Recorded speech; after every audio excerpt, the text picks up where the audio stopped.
What were we? We were human beings that the Creator made us. He didn't forget to put 5 fingers on our hand. And if you take your shoe and socks off, you got 10 toes, just like everybody. He didn't forget to put 10 on there and not just 8 or 9. He made us complete before white man came here. And some of the teaching I want to share just a little bit with you because of the time factor. My grandma, my mother's mother, she's a Bear Clan woman. That's how come I'm a Bear Clan. Never went to school, not one day in her life. And my grandmother couldn't even speak English except for a couple words. I don't want to tell you what those words were. Because when I went to visit Ojibwe brothers and sisters, a lot of them can't talk English too, those older ones, Ojibwe. But they know how to say that English word, Grandma knows.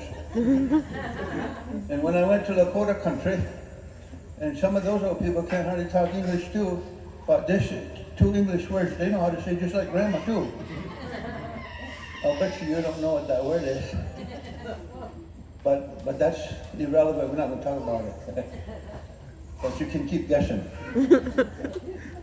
And if you catch me on the side somewhere, I tell you. But not in public. Anyway, and so my grandmother, her mother, my great-grandma, guess what? She taught school. She was a school teacher. And she was also a clan mother. But did you know that all of the kids my grandmother and my great-grandmother had, none of them know how to read or write, and none of them know how to talk English, except the last born. And yet their mother was a school teacher. I always wondered, how come she never taught them? Did she know something we don't know? I think I know now, but it's just guesswork. But now, giving you that information, I'm going to tell you the way my grandmother talked or believed in. In the fall, late summer and fall, where I lived, we had a team of horses. And we didn't have a car, and my grandpa didn't even have a tractor.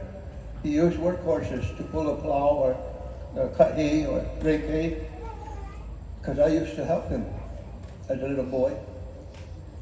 So when we went to the town in Bombay, called Bombay, next to our reservation, we hooked the horses and go with the wagon over there. That's when I was a little kid. Well, we would hook the same horses and team go picking berries in the Adirondack Mountain, the foothills of the Adirondack, late summer and fall. Blueberries, blackberries, gooseberry, every kind of berries. And you know what my grandmother used to say to us? She used to say, "You kids, I don't want you to eat no berries. If we pick strawberries, don't eat one. Fill up the baskets, the pails, or we pick blackberries in the woods in the mountains. Don't eat no blackberry all day. And when we get home, you take one little basket of that strawberry or blackberry or blueberry, and you go next houses where there's an old lady or an old man who can't pick berries anymore. They can't bend down anymore to pick the berries. You take that one basket of strawberry or blackberry, and you go over to that old lady, that old choke grandma. It's not related to us, but we call it grandma anyway. And you give it to her because she can't pick berries anymore. After you do that, now you can eat the berries you picked. But first, the first picking got to go to the old people. Now that's the teaching before white men came here. That's how much they loved their old people. It was in our tradition what to do. Isn't that beautiful? The English didn't teach us that. British didn't teach us that. Queen Elizabeth didn't teach us that. That was coming from the Creator. And so I got married and I got 6 kids and I got a whole bunch of grandkids. I got great-grandkids too now. And so Grandma's not here. So I'm telling my kids now, when you pick berries, don't eat nothing until you feed our old people. And I remember the first time I took my strawberries to an old lady who lived across the road. When I gave her that berry, she cried. And even though she was crippled, she tried to stand up and dance. How happy she was. That's Indian way. That's before residential school. That's before missionary stuff. That's just one of those teachings. And then real briefly, I want to tell you this.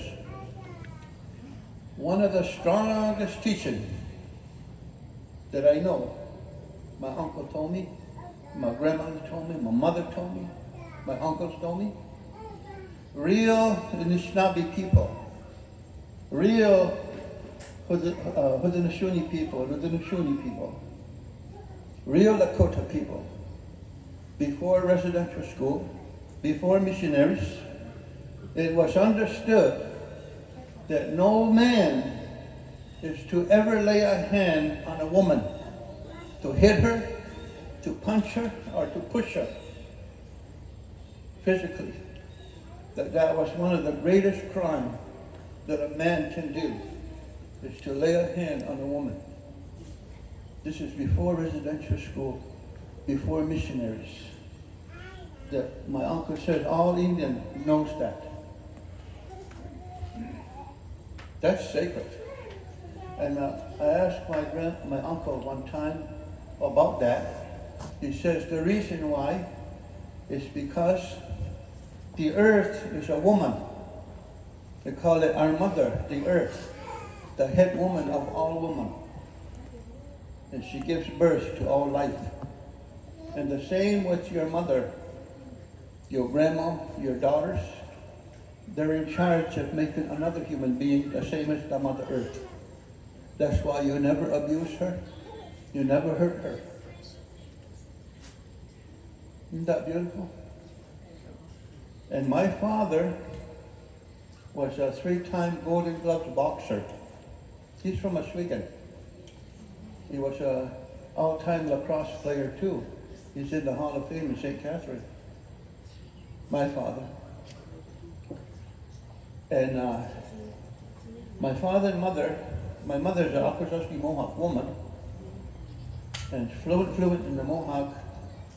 So when I was born, my mother never talks, just only Mohawk to me. But when I was around 5 or 6 years old, probably no more than that, some reason, my father left my mother with 5 kids. Well, when he left, my youngest brother wasn't born yet. She was still a big woman, didn't give birth yet, and he's gone. So I didn't have no father since I was 5 years old, all the way till I didn't know him till I come 19 years old. Then I met him. So I don't know what happened to my father, but I know one thing. My other uncles and my grandfather said, my grandmother said, they don't know either what happened to my mother and father. Why did they split? But they did tell me this. Your father was a good man, a kind man, and he never ever beat your mother up. He never hit your mother or lay a hand on her. And I found that to be the truth. And just with that, I respected him. In fact, I learned he was afraid of my mother. He was a 3-time Golden Glove boxer. He's afraid of my mother. You know why he was afraid of her? Because he was taught never to lay a hand on a woman. So when my mother was like a mountain cougar or mountain lion, she could hit him, and he can't hit back. because the belief was so strong. So instead of confronting my mother when she get mad at him, he runs away. That's why I say he's afraid of her. He could beat her up because he's a Gold Glove lacrosse player, but he believed in the teachings about woman and respect. Those are the few things I wanted to share with you from the old days. But to make a long story short, I try to cover the white man because he says that a lot. But I get it backwards. I put my horse in the back of the cart first a lot of times when I copy the white man. But I always get to where I'm going though. And now you almost made me forget what I'm saying. Because when you laugh, it heals. It's medicine. Yeah, and it feels good.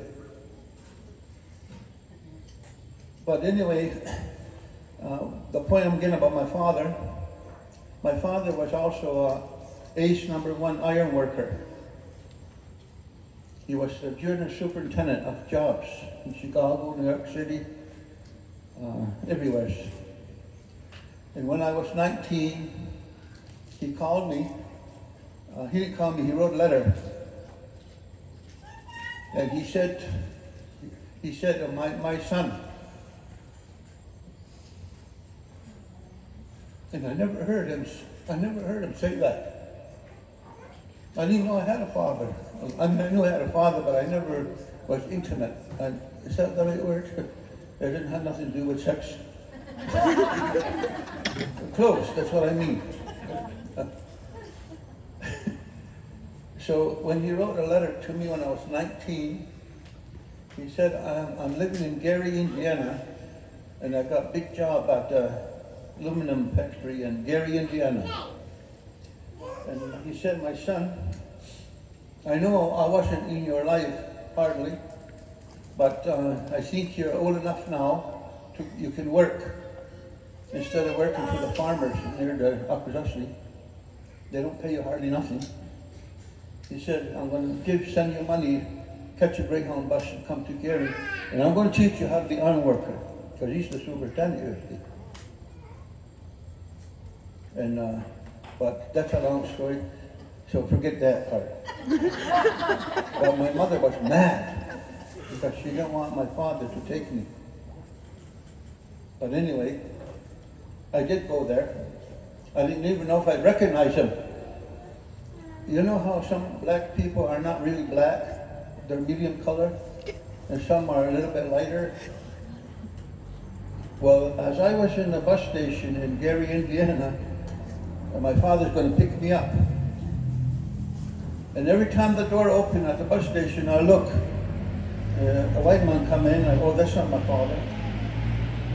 And then a black man come in, oh, is that my father? Then some black man is not so black. I said, oh, that must be my father. And it wasn't. It was a black man. And I didn't know if I recognized my father. Finally, the door did open, and he came in. And I knew right away it was my father. And he knew me too. And we became the best buddies that you could ever imagine. He became my friend and my pal right till he died. He was, I found, the kindest man in all the world. My only regret is that he wasn't in my life when I was growing. But anyway, why am I telling you this? I don't even know now, I forgot. Oh, I know why. It's because whenever there's a negative in our life, or something that happened that's sad or tragic, my grandmother said, always turn that tragedy or that negative into a positive before you go to bed. Try to change it into positive or a good thing before you go to bed. Don't go to bed with the tragedy. Even if you didn't fix it, you ask the Creator and the Mother Earth to help you and they will do the medicine for you.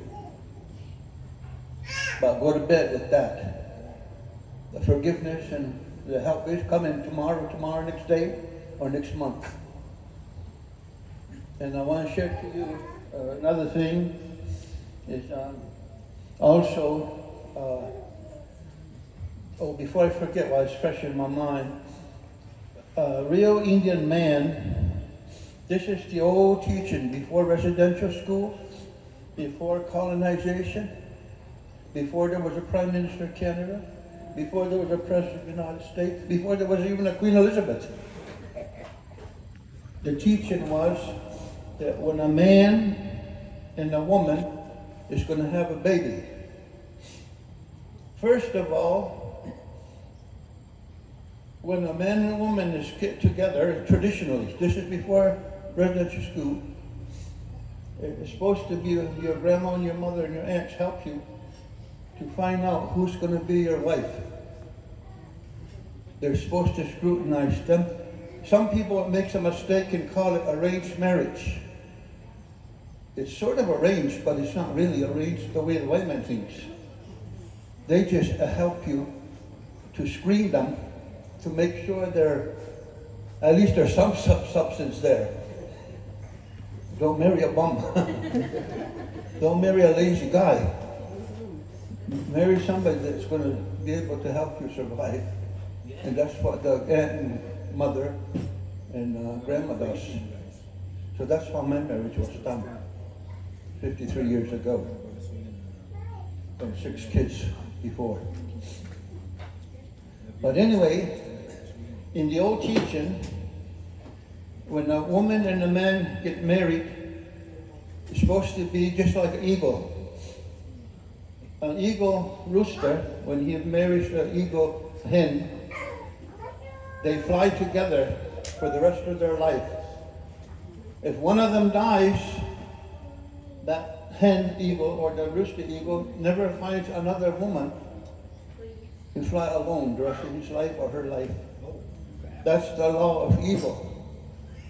And that's what my grandmother taught us. That's what we do. Although in our tradition, we can, if your wife or husband dies, you can remarry after they die. But the law of the eagle precedes that traditional law. And that's what Grandma followed. And that's what I follow too. I married a Choctaw woman from Mississippi. And like my grandmother, my wife never went to school, never went to missionary stuff, real Choctaw. In fact, when I married her, I'm the one taught her how to talk English. We had a lot of fun. I guess something has about love. It's blind. Well, it wasn't blind. We could see good. We had 6 kids 53 years ago. And I always said, I love my grandmother so much that I never wanted her to die, but she did. And I said, someday, when I find a wife, if I ever find a wife, I want one just like my grandma.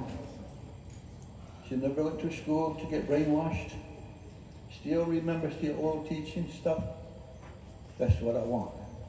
By golly, that's what I got. Because you know what Grandma did before she died? My grandmother was a seer, you know. So she found my wife through the medicine. And it was arranged that way. But anyway, back to the man and woman who will be married for life. There's a real old tradition. When a man and woman is married and have children, not just his wife is pregnant. The man is pregnant too. And so for 9 months, if it's real tradition, people, that man is not, or the woman is not allowed to hunt a deer or kill a deer, or even to fish and fishing. Anything to do with death or blood for 9 months, you're not supposed to see that. Your uncles and your father and your brothers will do it for you while you're pregnant. There's a whole bunch of rules.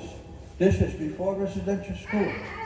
Before missionaries came here was the way we so supposed to do. And then when you're pregnant, it is the teaching that the Creator bestows upon the man and the woman 7 times the power that a normal person has. When you're pregnant, the Creator gives you 7 times extra power in order that that baby be born. So that's why when we're pregnant, men and women, we're not allowed to go visiting unannounced. If we're going to go visit somebody, we've got to tell them ahead of time so that they can put their medicine away. Because if we walk in that house and we're pregnant, that 7 power we carry is like an x-ray machine. With radiation, it will neutralize that medicine. It don't kill it, it neutralizes it. So it's not real power. And there's a lot of teaching goes with that. Every man and every woman is supposed to know that since they're little kids growing up every day, every year, until they become a man and woman. They have to have that teaching. So that when they have children, they know how to do it. And they know how to take care of their kids. There will be no kids that will be good enough for adoption. No kids that are going to be, what they call it, what do you call that when they abortion. They won't do that. So that's why when the baby is going to get made, that man and woman's got to know fully what they're doing. Because once that baby starts to come, there's no turning back. You've got to love them for the rest of their life. Those all goes in the teachings before residential come. Now, when the baby is born, the father or the mother's brother has to hold the baby. Only seconds old, even if they're birthing blood all over, clean the nose and the mouth, and they give it to the father and uncle, the baby. And just shortly, father or uncle holds the baby, and he said, Creator, and they cry. Real fathers cry. Real uncles cry when they hold that brand new born baby. They hold it up and they say, Creator, thank you. My son or my nephew is born or my daughter's born. And Creator, this is the name that the women of this baby's family, that clan, chose this name. And they tell the Creator, this is the name the women chose for this baby. And they mention 3 times. And then they tell the little baby that's seconds old, the ceremony. Every born baby. My little son, the Creator sent you here, and you have a Creator's name there, but now that you're breathing the air of the earth, you have to have an earth name. And this name is what your mother and your aunts and your clan have given you, this name. And you say 3 times to the baby, this is your name, that you will have all your life. And then they say, Mother Earth, my son was born today. And Mother Earth, as you have done for me and our family from the beginning of the world, you made everything grow, our food, so we can live. Mother Earth, I ask you, and I tell you, my son's name is Alumhianos. And you say it 3 times to her. And Mother Earth, I want you to do, if you will, the same that you did for me and our people since the beginning of time. I want you to give the food to grow so my son, all his life, will have a food. And now when you finish that, now you say, my son and Mother Earth, I have formally introduced you together so you may begin your relationship for as long as you will live. And then you talk to the water, the spirit of water, and you tell the water what's your son's name or your daughter's name. And then you tell her to quench the thirst. And then you tell your son or daughter, now I don't want you never to abuse the water or to make fun of the water, but always respect and love the water, because the Creator put the water there to quench our thirst every day. as long as you live. And it goes on to the food, the trees, the birds, the animals, the thunder, the moon, the sun, the stars. And now that little baby, who's only 7 years old, has been introduced. The kind of relationship they shall have in this universe where we live. That's before residential school. That's before missionaries came here. How more spiritual? Nobody can beat that. For those are the facts of life the Creator taught us before our white brother came here. But I think most of you know this. So let me go to the next page.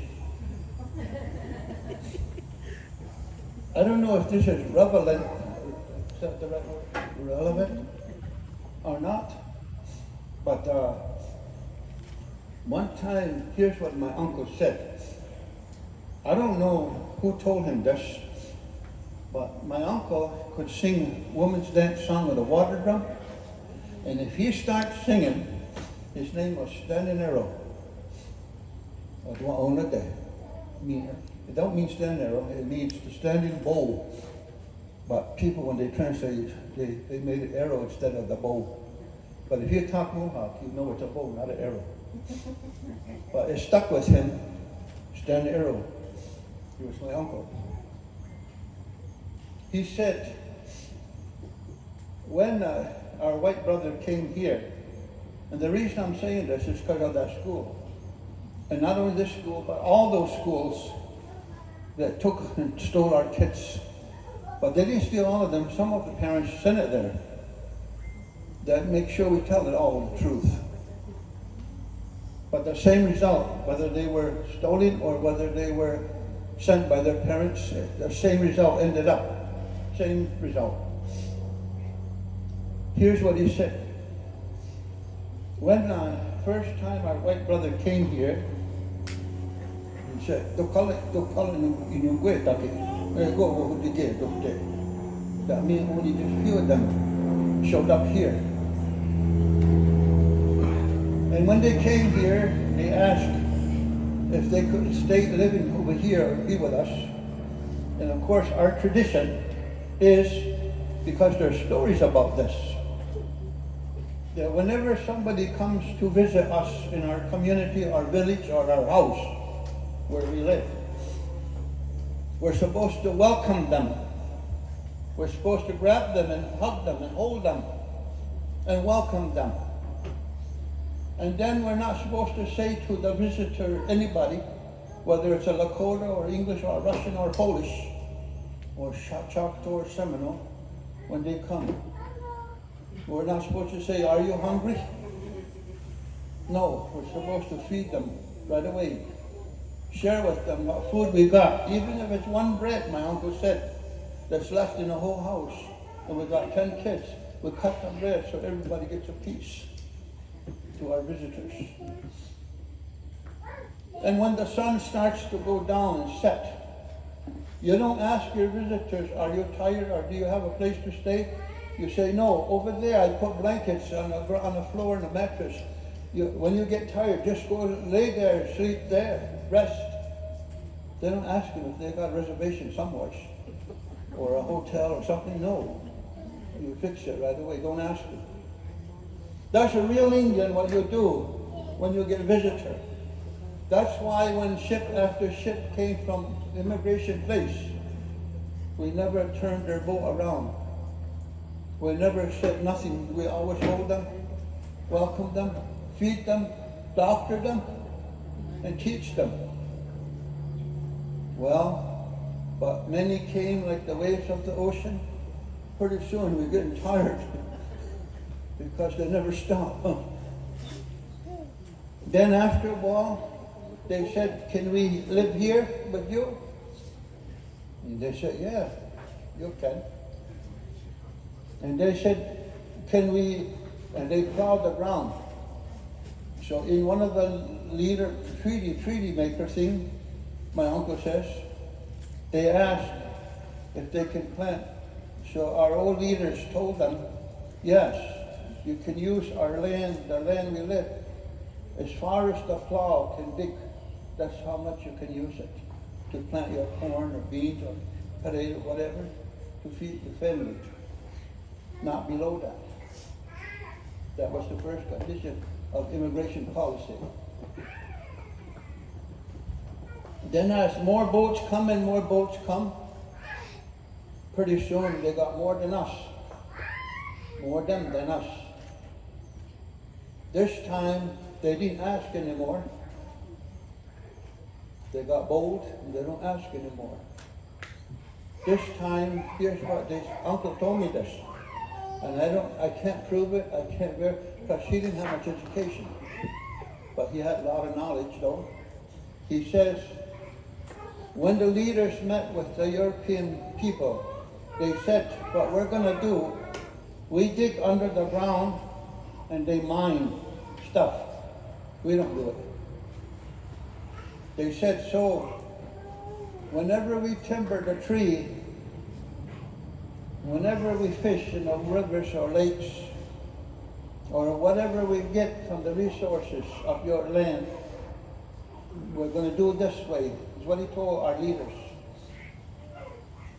It's going to be broken into 3 parts.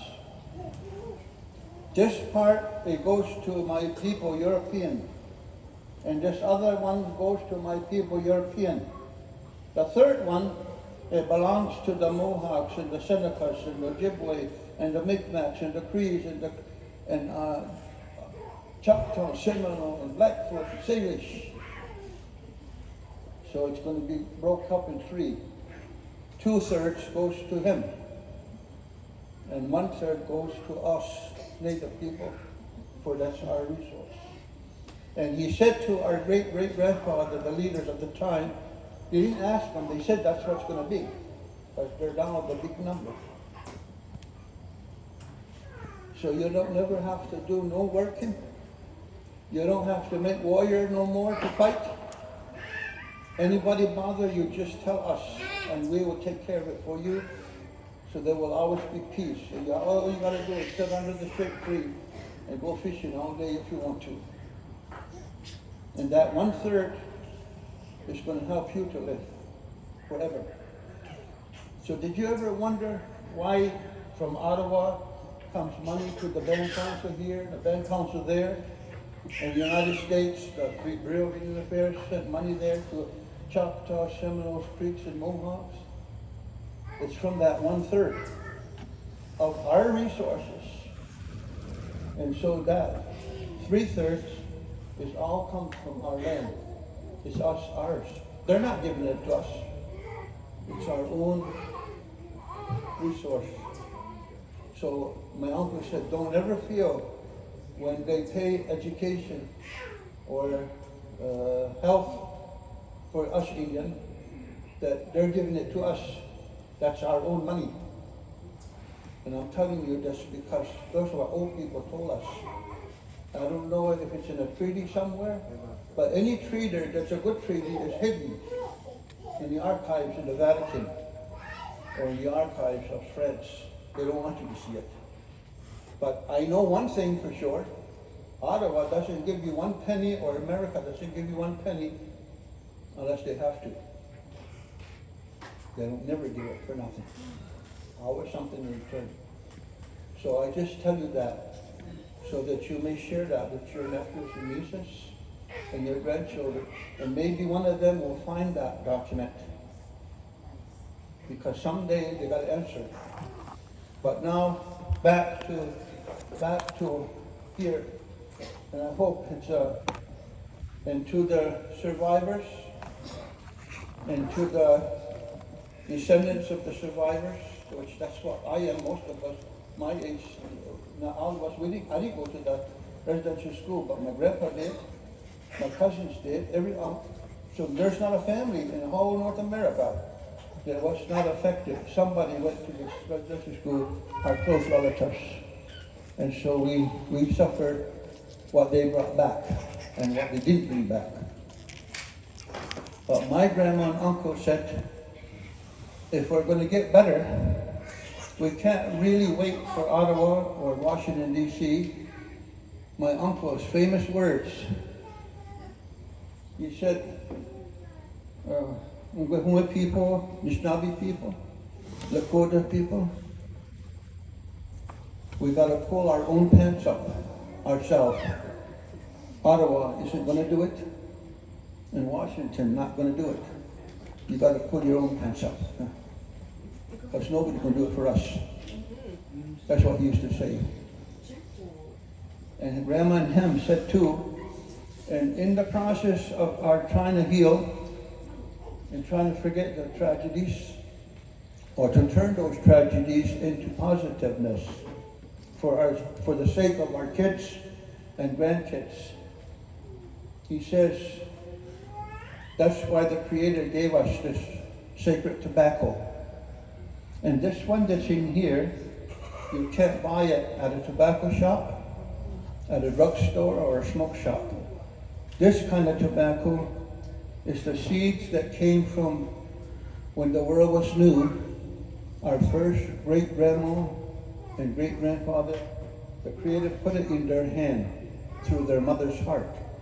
This gift, it's not manufactured, it's never touched by the conqueror or the colonizers. It's given to us by our grandma, and that seed was given by her grandma, and I'll give it to my grandkids to grow it.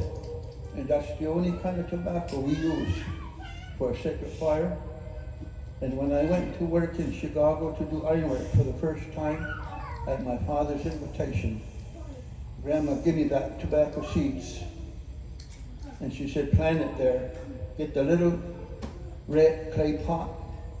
And if you get an apartment, get some dirt and put that seeds in and put it by the window where the sun shines. Always never be caught without prayer tobacco, the gift of our Creator. So when you get sad, when you get lonesome, whenever it's hurting time, you get a pipe or an open fire and you put the tobacco on there and you ask the Creator and Mother Earth to help you, and they will never fail.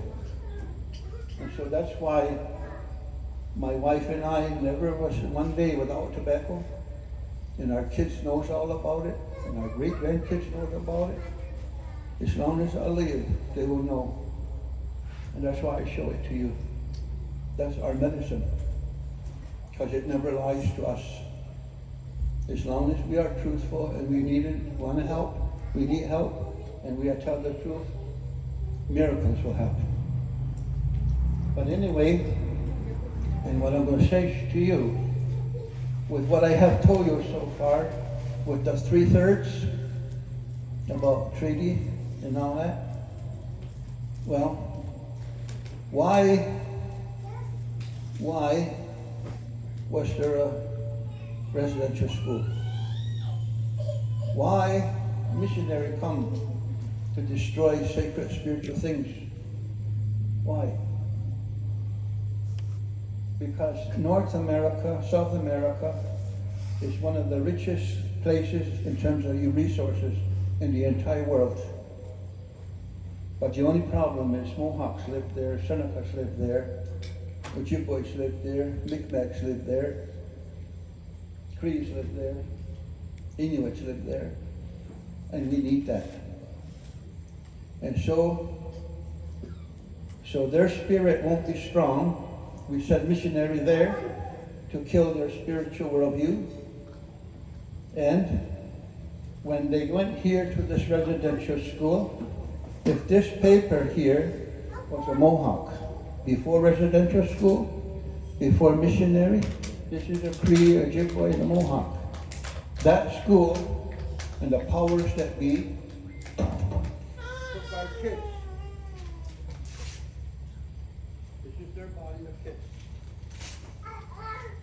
They took thousands of pieces and they threw it in the wind. And our head landed over there. Our feet landed way in the woods over there. Our heart landed way on the other side of the lake. And all parts of our body were dismantled. Our spirit was dismantled so that we will never find how to put it back together. And that's why we are now walking. Now our kids don't know what to do.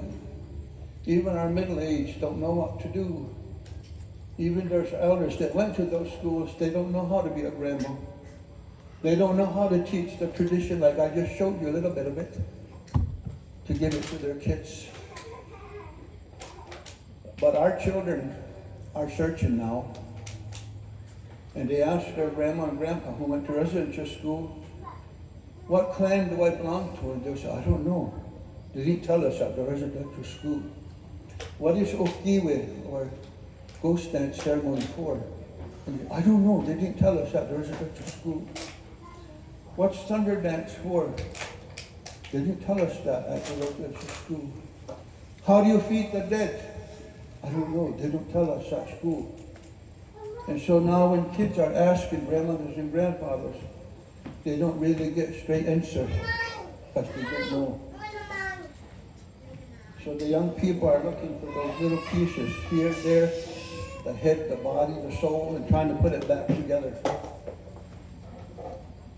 And that's our job now. Those that survive, those who are the descendants of survivors, is to help our young to find the sacred pieces of our sacred body and put it back together. And when we have finished, then the most strongest thing we got to do is find how do we forgive those residential school people who did that to us. Because they did that, the powers that be, to their own people 2,000 years ago. They cut their heads off and declared them witches. Joan of Arc was the most famous because they also held the truth, just like the Mohawk, just like the Anishinaabe, just like the Lakota. They don't want nobody to tell the original truth, which means that one treaty was made, the dish with one spoon, one dish for all. That means we have to share. We have to share with the deer, the moose, the bear, and with each other, because we're all children of Mother Earth. And so with that, I want to say to you all that I hope we will help our young to find their way. And when they do find pieces and put it together, there will always be scars of the surgery of putting it back together. But I got scars. I see them. But it don't stop me from walking. And it don't stop me from living. But they remind me of the mistakes I made. And so those stars also will become sacred and a good teaching. And so with that, I say thank you for the invitation, and we'll never stop to help our young find their way. And there's another prophecy, but it takes about 20 minutes to tell. And I know that Johnny Cash is ready to come here pretty soon. Oh, no, you're supposed to go eat somewhere. Oh, that's that thunder I heard coming from that tent. Crawling off the stomach. And then Johnny Cash is coming. And I do want to tell you one thing too, that I'm one guy that really, really loves country music. Even though it says we're not supposed to love it in our prophecy. It says we're not to. But for some reason I do. And can I share one more story with this true story? You won't believe this. Maybe some of you heard it before. Way back when my daughter was, my daughter's now 50-something years old. And she was only 1 year old that time. This is back in 1972 or 73, I forgot the year. You know, they had a big meeting at Standing Rock, Lakota country, in North Dakota, I guess it is. And they sent a plane ticket for my wife and my daughter to go there. They were sponsored by the American Indian Movement, called Treaty Conference. And I went there, me and my wife and my daughter. And when we got there, there was no Best Western, there was no Holiday Inn. Everybody had to come with sleeping bags and sleep under the trees in little tents outside. No showers, no swimming pool, no chandelier. In the morning, we have to go down the hills of the creek and wash up there. That was in 72. There was hundreds of Indians there, all kinds, Lakotas, Blackfoot, Choctaw, Seminoles, Arapaho, Cheyenne, Ojibways, Akwesasne Mohawks. We all did. And they had this thing there, and this. I hadn't seen lots of those people in a long time. And all of a sudden they said, welcome, American Indian Movement, open. Welcome, everybody. And they said the first speaker is going to be Mr. Henry Knockwood from the Mi'kmaq Nation of Shubenacadie, I think in Nova Scotia. So and Henry Knockwood was one of my good friends. He traveled with us to White Roots of Peace back in the 60s and 70s when I was a young guy. And this Mi'kmaq guy, he could take a black ash tree in one day, he'd have it all stripped and into splints to make a basket. And then another day he could make a sexy looking pack basket.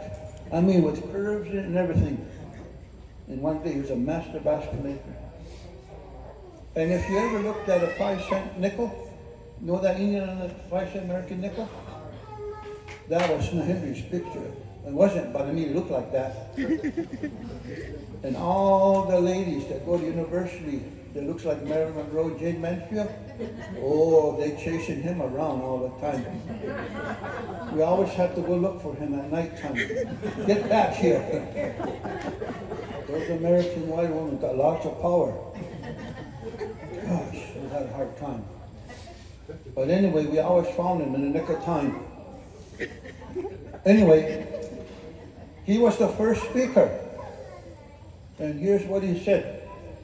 Who knows Henry Knockwood? Did anybody ever, you know him? Yeah, he was a little bit tall, skinny guy. Yeah, and here's what he said.